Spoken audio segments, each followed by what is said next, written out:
Welcome back to Usapang Bayan at kasama pa rin natin ang ating Vice Presidential candidate na si Senator Gringo Honasan.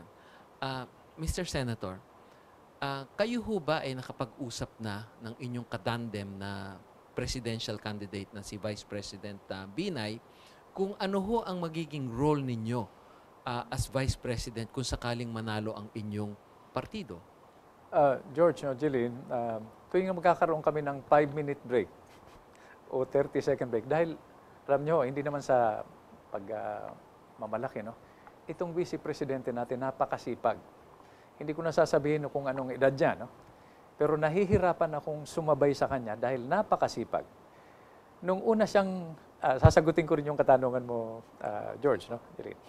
Napakasipag. Nung manalo siya as vice president, sinabi na niya na ibig niyang mamuno sa ating bansa bilang Pangulo.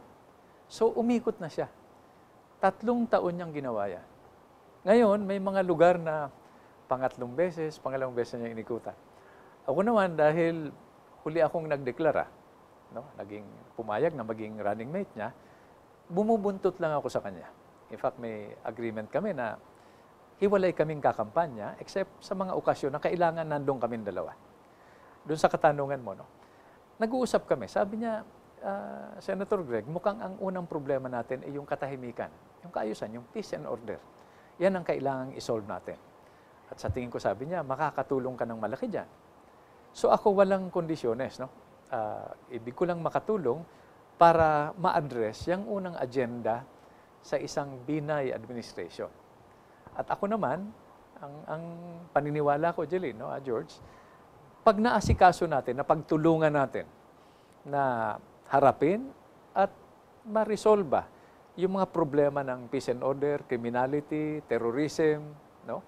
Sa tingin ko, maaari na nating harapin ng 100% yung mga problema natin panlabas. So, basically, anti-crime ang magiging trust natin. Pero sa pangkalahatan, internal and external security. At dyan naman willing naman ako, payag naman ako na tumulong. Isa ho sa pinag-uusapan ngayon sa sitwasyon sa Mindanao ay yung BBL, no? Kayo ho ba sang-ayon dyan? At kung sang-ayon kayo, ano naman ho ang nakikita nyo maganda dyan? At kung hindi naman kayo sang-ayon, ano ho ba ang palagay nyong hindi maganda dyan sa batas na yan? George, Jeline, ako, full support ako sa peace process, sa usaping pangkapayapaan. Itong BBL, kaya lang hinihimayan ng mabuti sa mababa at sa Senado, mababang kapulungan at sa Senado, dahil gusto lang natin makasiguro na itong BBL ay hindi labag sa saligang batas. Yan ang una, no? Pangalawa, kailangan tratuhin natin yung bawat isa sa atin na Pilipino, more than being MILF, MNLF, rebelde, or government. At hindi ito natatapos sa tigil putukan. In fact, pag tigil putukan, yun lamang ang simula. Dahil yung pangkapayapaan, hindi yan tigil putukan lamang, no? Kapayapaan sa pagitan ng bawat isa. Kapayapaan sa komunidad. At yung sinasabi na iba na, kailangan bang humawa ka ng armas para mapagtuunan ka ng pansin ng pamahalaan, no? So, yan ang konteksto nung patuloy na deliberation sa BBL. Pero matagal ko nang sinasabi, unang termino ko pa lang, na kailangan natin ng isang comprehensive national peace policy para masusog natin hindi lamang yung tigil putukan o yung mga pangyayari ngayon, yung vicious cycle, kundi yung root causes, yung mga ugat, no, na nagdulot nitong armadong tunggalian. No? At ano yan? Kawalan ng hustisya, gutom, kawalan ng kabuhayan, kawalan ng pabahay, at ito pa, idadagdag ko, yung sobrang partisan politics. In fact, yung politika natin dapat makatulong yan, no?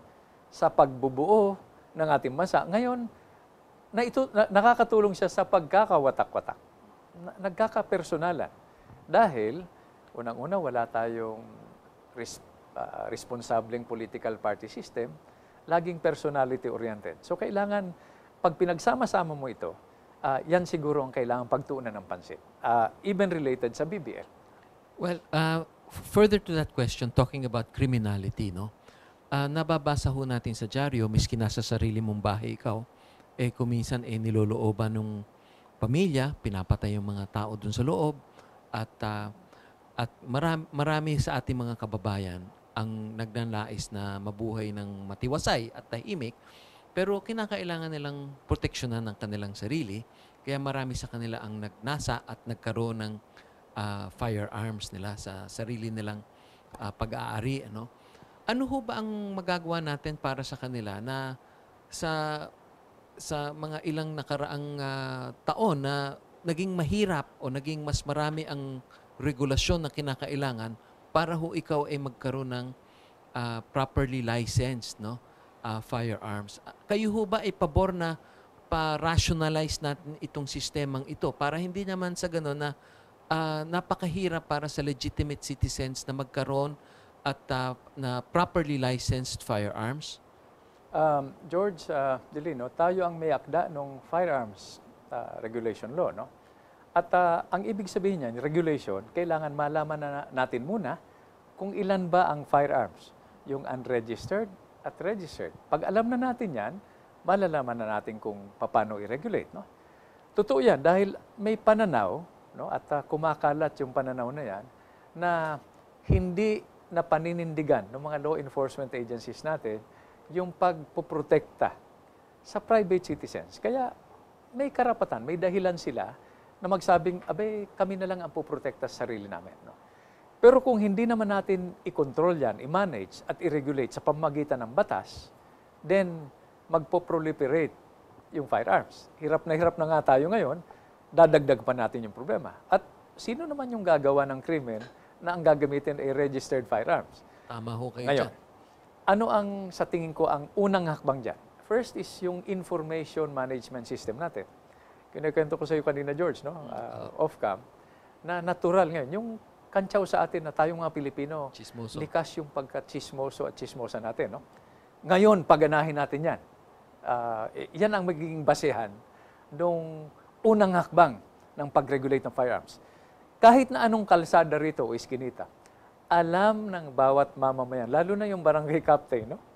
Kung sino dyan yung lasenggo, sino yung nambubugbog ng misis, sino yung standby, sino yung palabo, yung hindi nag-aaral. No? In other words, alam natin ang nangyayari sa paligid natin. Ang kulang lang dyan, yung pagtatransmit ng impormasyon na yan sa law enforcement agencies. Including, alam ko yung kapitbahay ko, may tinatago yan na shotgun eh. Kulang din po sa lakas ng loob, baka natatakot. Totoo. Kaya kailangan mabilis yung responde. Dahil pag nag-report yan at hindi mo maprotektahan, pinalalala mo lang yung problema. Ayan, sususugin ko yung sinabi mo kanina, George. No? Totoo yan. Kung yung judge na gumawa lamang ng tamang ruling, government official, DILG officer, kayang patayin ng walang pakundangan kung private citizens katulad natin, no? Maiisip ba natin na ligtas tayo?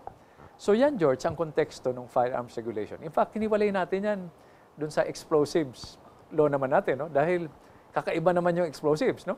Ang sabi natin dun sa explosives law, pag nagdala ka ng pyesa na pwedeng pag pinagsama-sama mo yung components, na yung ibang components ay available sa drugstore or sa hardware, liable ka. Pero napakahirap basahin yung nasa puso at nasa isip ng mga kabayan natin, no? So dapat yan, matindi yung information system natin. At pwedeng barangay-based yan. Magsisimula talaga, we cannot give what we do not have. Pag hindi natin kayang ayusin yung tahanan natin, gawing safe, at yung kalsada natin, paano natin gagawin yung safe yung bansa dun sa Western Philippine Sea na kung saan inangkina ng China yung 800 hectares natin. So, asikasuhin muna natin yung sarili nating problema sa sarili nating bakuran para pag-focus natin sa Western Philippine Sea issue, 100% tayo. Hindi pwedeng 99% tayo rito, may 1% tayong nakakabaling ng pansin natin. Maibalik lang po natin dun sa BBL, no? Nasasabi nyo naman po lagi na you are for peace and for sure po ay nakakaisa nyo po dyan yung iba pang mga kalaban nyo na para rin sila sa kapayapaan. Pero po dun sa current na provisions na nakapaloob po dun sa BBL, in favor po ba kayo doon? Sa ngayon, hindi. Yung in its present form. No? Ano po yung mga gusto nyong baguhin? Well, unang-una, yung revenue, yung security ng yung airspace, yung security ng sea, no? Yung mga water, no? Around the areas. At saka yung tinatawag na exclusivity at inclusivity, no? bakit natin ipagpipilitan sa mga komunidad na ayaw naman maging sakop no? So yan ang kailangang maging bunga ng matindi at masusing konsultasyon. Sa makatuwid po, gusto niyo po diluted yung BBL. Gusto kong baguhin para mas akma sa sitwasyon na hinaharap natin. At ang kwan talaga dyan, Jeline, is yung konsultasyon, ang ibig sabihin yan, kukuha ka ng impormasyon dun sa mga apektado, yung dapat makinabang, na sa ngayon ay posibleng maging biktima niyan. So, pero mapapansin mo, no, galing na kasi ako dyan, no? Jeline, no, George, at sa aking kaunting karanasan, walang pinagkaiba. This is not a religious war. Hindi rin to cultural conflict. Pare-pareho ang pangangailangan ng mga kababayan natin, whether Christian, Muslim, o yung lagi natin nakakalimutan, yung indigenous people, yung Lumads, na naalala lang natin pag panahon ng halalan, no? Pag medyo nag-iingay na, pag meron ng pinatay, doon lang natin na So reactive tayo, hindi proactive. Kailangan dahan-dahan yan, isaalang-alang, para yung magiging resulta niyan ay isang batas na akma at re-responde doon sa mga ugat na problema na hinaharap natin.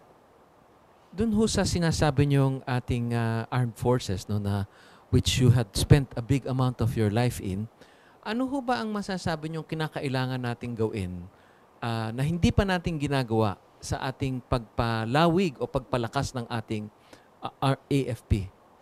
Well, George, unang-una sa aking kaunting karanasan, dahil ang trabaho namin sa Senado ay gumawa ng batas, no? So national security kami at foreign policy. Ano ang kulang dyan? Wala tayong batas na sinasandalan ngayon for national security.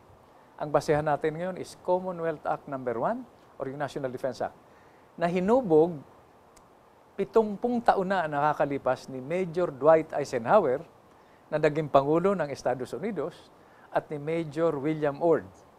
Okay? So parang outdated na. Meron ng terrorism. No? So ang una natin kailangan i-modernize, George, Jeline, ay yung pag-iisip natin. Ano ang kaya nating gawin at ano ang gusto nating protektahan. So magsisimula yan yung sinasabing national security policy sa batas.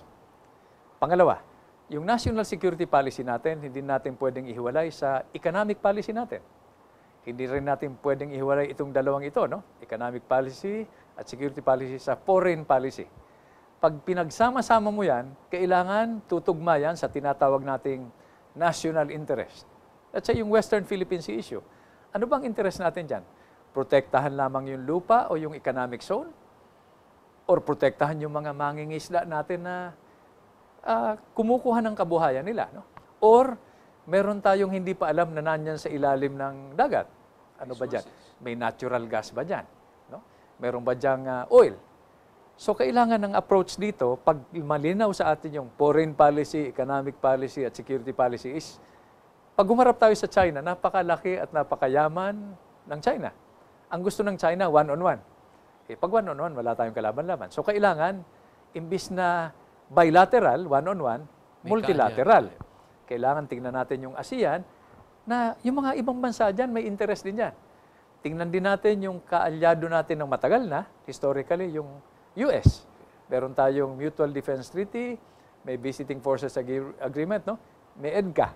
So kailangan, George, no, Jeline, mag-conduct tayo ng performance audit.